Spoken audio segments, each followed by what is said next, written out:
Pick, I think, looks pretty solid. Such a pain in the butt, but they're coming up on top. Kyle looks for the lift, can't actually get the grab just yet. Actually went for the fade ball to begin with, but they want PPD. No surprise, Kyle's hunting for him in the tree lines. Homing missile will chase him up and away from the tower. So it's a good place to fight Zai. He doesn't have Stomp, he only has the Spirit. As PPD gets dragged back in, one more attack will do it. No, they don't have it. They don't have the vision. He's through on the side. Pycat's got waveform. Chelsea trying to be sent back in time, but time is just not on his side. PPD now has the paralyzing cast. They try and split up Z-Freak as well as Kyle. It's taking way too long. PPD won't get it as Pycat. He'll have the double kill. OPTIC game, the fact that Peter's choice to juke over there was huge.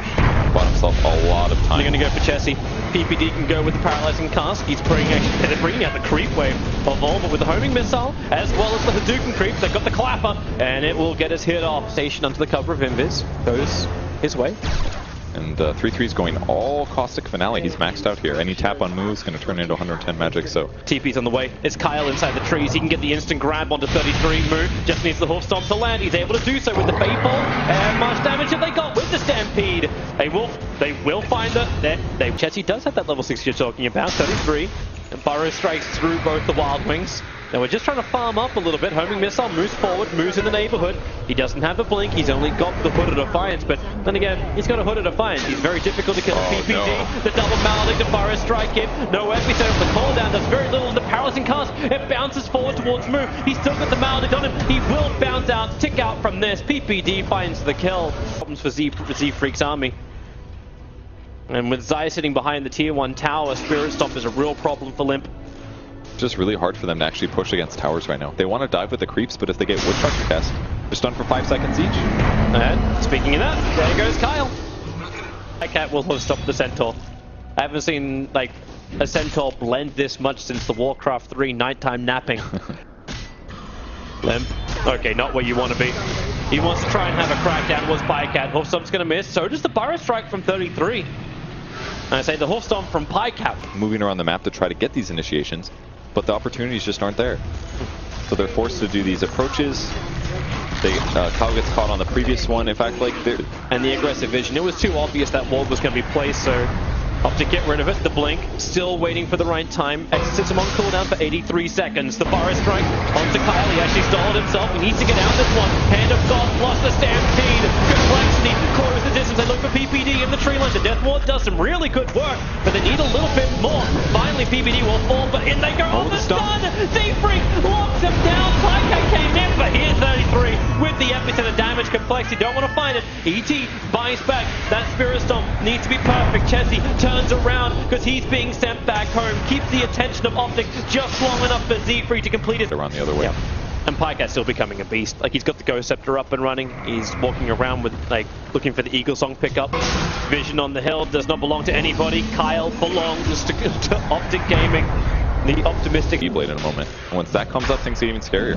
Yep. Played the last fight really well, stole Gyro with more, and then grabbed Black Cannon at that point. Can just tank damage as a Gyro. The Mud Golems are coming in. Multiple shards. The Tornado's going to make life a little bit more difficult as well, but Roshan, 1500. Oh, he's dropping real quick. They do not have a way to stop that one. Kyle or Z-Freak for sure. The Chen is a little bit easier, I would say. Move. Burrow Strike actually gets onto Chessie. The paralyzing cast being taken down. Now back up the green wave for Chessie. Turns on the BKB, focusing on the PPD with a call down hit. PPD will fall. 33 in a bad position as well. And here comes Z-Freak. Slow them up. Back CNC. He turns on the Exorcism. Move. Sent back to base. A lot of time wasted for the E-Blade pop. Chessie is the first receiver of it. Like, they're still being pretty close in farm. Their BKBs are really good timed and are giving them the potential to win these fights, but if OPTIC can just kite until those BKBs end, somebody's getting E-bladed. Complexity are coming for the fight. Limp is the man who is exposed. 33, that's a juicy initiation. He jumps in, but the whole stop in the back line. Zai gets caught, but Limp exploded. Pycat just arrived. Chessie's got some good Black Cannon damage, but they're chasing Zai all the way up into the trees. It's taking so long to kill off a support, and they haven't even got the kill. Way. 33 is in for the Burrow Strike. Zai turns the splitter, and Chessie is toast. So many heroes surround, and so many heroes celebrate his death. You can easily look at Centaur and match him up against Sanking and be like, why would I pick Centaur? OPTIC's coming back. It's a double damage rune on the Morphling, so now Chen can just... he'll save the Granite Golem. Everything else is dead, but the jump forward, they saw the TP out. DC and C, they don't have anything to cancel him. He'll TP out, actually. Top lane, trouble for Moo. He managed to get the pipe up, but I don't know if that's going to be enough protection. Hand of God as well. That would help, because now this is a Roche. Yeah, Complexity are fully aware that Roshan's up. The Chen army was in there, so Z-Freak gave them the information, but without the Centaur, they can't contest. So they have to wait it out. The only thing they can really do is add pressure to the side lanes and the mid lane. That way, you at least have a little bit more time while OPTIC get control of the map before they push. Because they'll also have to wait. Exorcism will be down for 2 minutes. I think they're fine in this moment. They've still got BKB, so if anybody gets put in a bad position, OPTIC should be able to defend themselves. And they might just go push anyways. This is kind of what they've been doing all game. Well, Zai's found a target. Stomp is coming out. Kyle has no escape. He only got that Crypt Swarm stolen. And the Virus Strike, damn, that Stomp lasts forever. Kyle just caught napping. Not anyways. They've like grabbed other heroes that are so good at fighting that it doesn't matter if they don't have exorcism. And so far it's paid off. Yep, here they come. 33 triggers the fight, full stomp forward, they look to jump in, Jennifer winding up the ultimate, Morphling, well saying goodbye to the Aegis, all the PPD, also so low on life. Luke was protected by his BKB as Pycat fighting at the tower 33. He empties it, but his Blink Tackle was on cooldown. He couldn't get to the... They did buy themselves some time. Peter drops ulti, but it felt pretty useless. He was so close as well, like the amount of damage he took. He was at 10% after Requiem was done. Yeah. I don't know, he needs to like Maledit, Cask, and walk away. I don't think ultimate was in the cards in that moment. Yeah. But it's hard to know that. I think it's going to be clear now that his ultimate, unless he Maledicts somebody and has a good positioning, it's not going to be time to drop the base anymore. Complexity need to get a little bit more space right now. They're looking for it. Moo, jump in, actually dodges 33's initiation. They burnt the Linker Spear onto Pycat. They put the penitence on him, but the stomp. Zai, 4 heroes put to sleep. That was so big. Guarantees Morphling doesn't die. JK Morphling's like, I actually want to fight. I'm interested. Nah.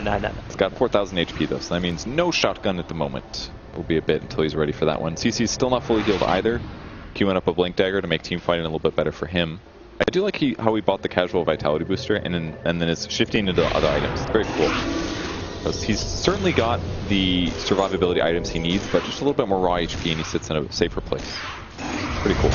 Maybe he'll buy some. Maybe he's just gonna go hard. I'm not sure. We'll see. Fire Strike into Stomp. Limps Yule Scepter will protect him. Doesn't want to burn the BKB, so he just Yules and blinks out. That was a sendback, actually. I was also looking for blink. Wow, he blinked really far. Yeah. All the way back to Fountain. Massive. Actually, did he? It looks like he used both. Because he had the blink animation and the sendback. I imagine he probably used blink to dodge damage. Maybe he didn't see the sendback, for example. Stuff like that. Definitely possible. That was definitely the animation to blink, so we're not nuts. Good for him. Yay. Safety first. Chessie's pushing out the top lane.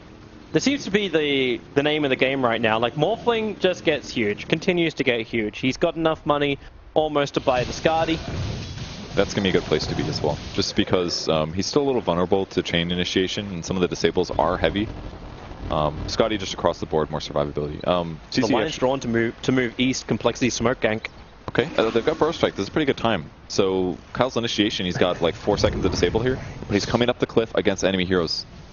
They'll have to get the perfect hoof stomp. The one thing that actually sends Pyke out without worrying about, okay, Observe Ward's a real nice move. Hoof stomps in, goes to Witch Doctor, the E-Blade pop is onto the Centaur. Fire Strike follow up too, but Limps in the neighborhood. Don't know if they really want to get involved in this one. The Death Walk moves sent back. It's at the right time. Trouble, however, for the Chen as CC&C, BKB and Exorcism, they have the damage. The Centaur instantly knowing that he was in trouble is a great initiation, but they just didn't have the follow-up there. Exorcism's running out. Gyrocopter is actually taking this tier 3 tower. They have to TP back. Zai's going to be the man to do it. Earn charges up. Wants to keep the chase going over on Chessie, but BKB TP. And that's going to be all that she wrote. A Fiend moment.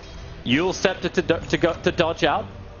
Send back in process. And blink, boom. And that is how you go half of the map in distance. Yeah, it's a really cool combo if you think about it, right? Because the send back takes 3 seconds. Yule's is 2.5. So as long as you get sent back and you press your Yules, you're probably going home.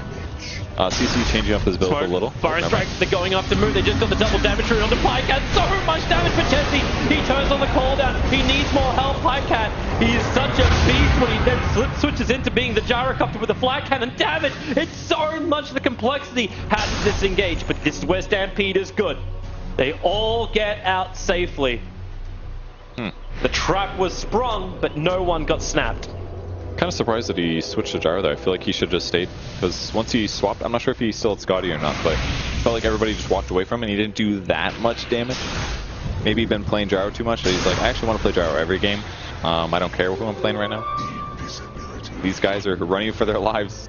Yep, they needed to get TP scrolls, which means they needed to hit the side shot. CC, his Yule Scepter was already on cooldown. Yeah.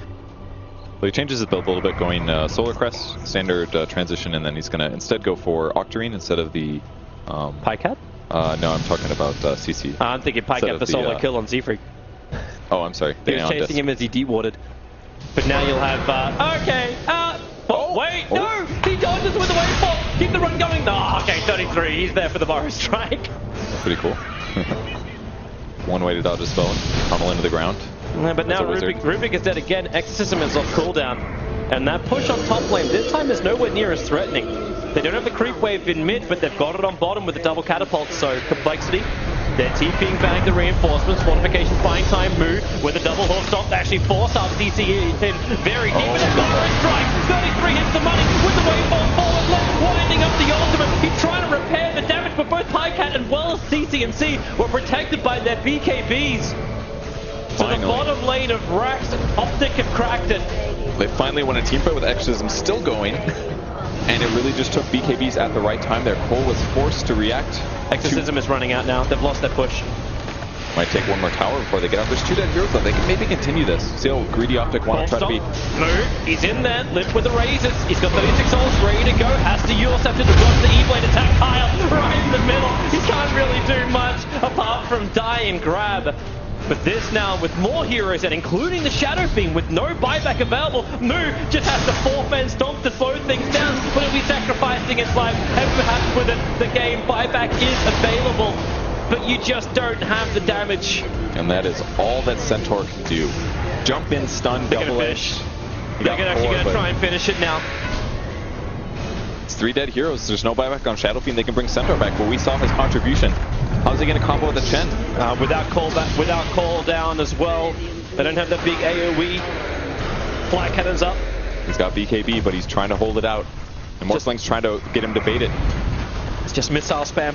At least you got a lot of life on that center when you got the integrated golem, but now Mortal Stomp, well, they got it onto the Morphling, but will he go down? The Penitence is there, Chessie needs more damage. Pycat, oh, the BKB is up. Kyle, he wants to go for a grab. Was he actually end up stealing? Okay, yeah, you can steal Morph. That's a nice thing to keep himself alive. Shadow Fiend's almost alive. It's going to be a bit till they can get there, but... I mean, everybody on OPTIC has so many items. The exception, standard, of PPD here. Just playing with Drum Tranquils. But the amount of movement speed advantage it gives you in a team fight is huge. But everybody else on his team is very happy. Even Zai's super farmed. Yules and Force and Crimson Guard. They've got all these ways to keep people alive. Still at the end of that double damage room. Moo jumps in, gets the whole stop, then winds up. CC almost going down. That was the BKB on. But Pycat turns into the Gyro once more. PPD's Deathward, forcing Moo away. 33 doesn't have Burrow Strike. Just the X and a slow on Moo. He's being sent back and protected by the Lincoln Sphere, but it leaves Z-Freak exposed on the front lines. And brought down for almost a minute. They've got to play and turtle really hard. They've got no DP ulti at least. Yeah, but they don't really need it unless something like this happens. 33's in pretty deep. He's almost down, 4 staffed out, still alive on 420 HP. Didn't actually realize he's got 2.5k, but with the start into the splitter, this is gonna hurt. It's back-breaking, and GG well played. OPTIC is calling it. You don't actually have it out from complexity. Yep, then there it is. GG, good luck further. OPTIC Gaming will advance into the quarterfinals, the playoffs of the Bucharest Major by PGL. It's got to feel tough for Cole. They started 2-1 in the group stage. They looked like they were on the verge of qualifying, but they lost.